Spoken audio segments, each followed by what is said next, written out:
Da oggi 4 marzo al largo delle coste siciliane si svolge la Dynamic Manta 2022, una delle più importanti e complesse esercitazioni antisommergibile della NATO. Viene pianificata annualmente dal 2013 e non è legata all'attuale situazione nell'Europa orientale. Si svolge nel Mediterraneo centrale, lungo le coste orientali della Sicilia. Mira principalmente all'addestramento e alla condotta delle operazioni di difesa antisommergibile.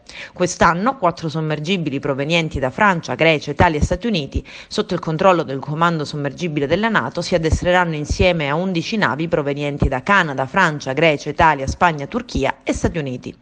Partecipano anche 8 velivoli da pattugliamento marittimo e 8 elicotteri sotto il controllo della NATO Militare Air Command.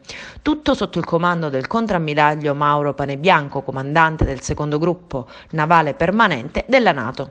La Marina Militare prende parte all'esercitazione con la fregata Margottini, il sommergibile Salvatore Todaro e gli elicotteri del terzo gruppo elicotteri di base nella stazione elicotteri di Catania.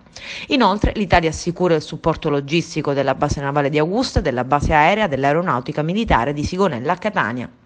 La Dynamic Manta è una delle esercitazioni di maggior rilievo della NATO, volta a garantire, spiega la Marina Militare, l'interoperabilità costante tra forze aeree di superficie e subacquee nella lotta antisommergibile, mediante la presenza di scenari addestrativi e difficoltà crescente che vanno dalla bassa all'elevata complessità. L'esercitazione permette di istituire un coordinamento delle operazioni tra forze armate appartenenti a paesi diversi e operanti in un contesto multiminaccia. Inoltre permette alla NATO la possibilità di valutare e sviluppare nuove tattiche antisommergibile.